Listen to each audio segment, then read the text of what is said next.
Hey guys, so did you know today, July 20th, is National Moon Day? It's also known as Space Exploration Day. And each year it's recognized to commemorate the anniversary of the United States' first crew mission to the moon, the landing of the astronauts, Neil Armstrong and Buzz Aldrin on the moon on July 20th, 1969. We have the Frontiers of Flight, Texas Premier Aviation Space Museum celebrating this day in a really big special day, a special way. Coming up this weekend with an event that you can go and enjoy. We have Abigail Erickson Torres, who is the new CEO of Frontiers Flight Museum, and Rosalie Wade, the Director of Education, joining us here on the KRLD Afternoon News. Welcome, ladies. Good afternoon. Thank you. What an exciting day. Yeah, this is so cool. So, educate us a little bit about, why we should be celebrating this day. Well, obviously, it's such a great thing for America to have, America be represented as the first on the landing on the moon. But we like to commemorate the love of space. And, this day has been celebrated here at the museum for 15 years, 15 times. So this is the 15th anniversary. And it's really special because, we have an Apollo 7 spacecraft here, a module here in our museum. And actually, the gentleman who flew that passed away this year. So it's equally important to us to really commemorate that. Being here only 10 days, Rosalie's got the scoop on all things to do with the moon. So, it's just a good day to come down and see what we're doing here at the Frontiers of Flight. And there's so much more interest in space exploration. Again, it's been 50 years since America landed someone on the moon. And then there's talk now about it's on a fast track right now, not just to moon, but to Mars. Yeah, absolutely. We're super excited about NASA's Artemis mission. They just announced Artemis 2's astronauts, the crew. So they're going to be doing the flyby around the moon. And then after that is Artemis 3, where they're going to land the first woman and the first person of color. So we are very excited about that. How can the community get involved with your big celebration this weekend? And not just this weekend, but future events? Well, we hope to see about 2,000 people at the museum on Saturday. The gates open at 10 o'clock and we finish around 4 o'clock, and there's a very set schedule. We also have a lot of vendors from around the city who will be doing some great displays and talking to folks about the moon and all things to do with the moon, as well as a special guest. Yeah, we're excited to have keynote speaker Shane Kimbrough, who just retired last year. So we're very excited to hear about his missions that he's done, about the ISS, and also about the Dragon capsule. A lot of people do tend to forget about the International Space Station. As NASA isn't directly flying there, they're using private companies to go there. But there's still a lot of work to be done on the International Space Station right now.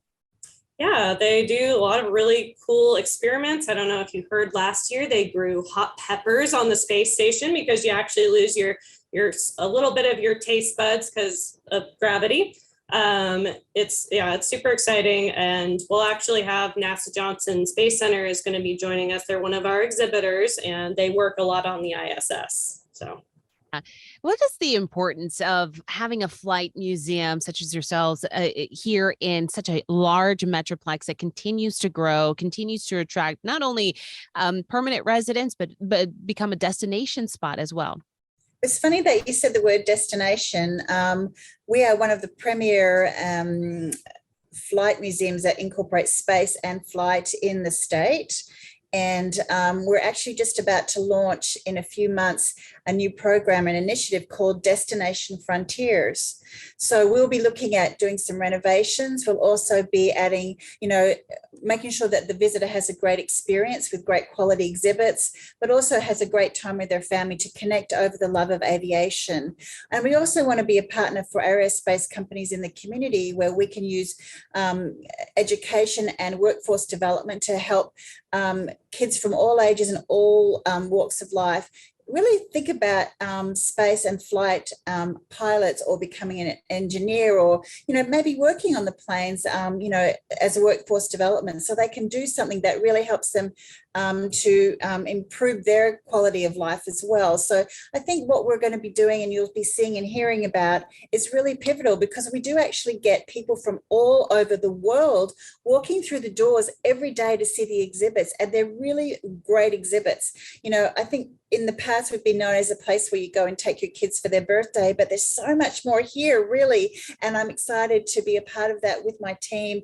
So people should come on down and see what we're going to do. It's really great. I mean, we've got an Omega watch that the astronaut, I'm still about this, I still freak out, but the actual Omega watch that the astronaut on Apollo 7 took into space and went literally around the world in 11-day flight. And to me, that's like an amazing opportunity just to come and see things that are rare, but really also about the history of Dallas Love Field and all those folks involved, from, the last 30 years. It's really a cool place to come. And it is literally a nice place to come in summer too, when it's so hot outside. That's very true. The AC always works there. And one thing about the Frontiers of Flight Museum is the ability that it has to generate that curiosity and get kids more interested in STEM careers. Yeah, absolutely. And we host not only just this Moon Day program, but all year round, we do aerospace camps during the summer, winter, spring break. We invite schools to come. We're always busy now that it's the after COVID rush. People have been booking. So we want to serve as, the experts in our field, in which happens to be aerospace STEM. That is super cool. And in an industry that is always evolving, and it is always in the headlines too, whether or not we always make it a spotlight, it's just so cool to know that this is something that, again, is part of our history and part of our future. And we have a special place to enjoy that right here in our own backyard. Ladies, thank you so much. Once again, can people buy tickets online or right at the door? Are you at capacity already? You can still come and be at the door. So there's a line that starts around 8 o'clock. The doors open at 10, but we're ahead, and we have parking here and next door to our friends and neighbors, JSX. And as well, we are also offering special membership opportunities and a discount of 25% tomorrow on Saturday. When you come to the museum, you can get a discounted membership to enjoy all year round. So that's a great way. Or you can go online to flightmuseum.com and look up all the details, and you'll see, who the vendors are, who the food trucks, who's coming, and just have a better understanding of the timeline and come along and plan your day that way. And it's so close to everything. It's right here in the city. That's right. It sure is. Thank you so much, ladies. Again, that is Abigail Erickson Torres, CEO of Frontier of Flight Museum, and Rosalie Wade, their Director of Education here on KRLD. Thank you so much. Thank you.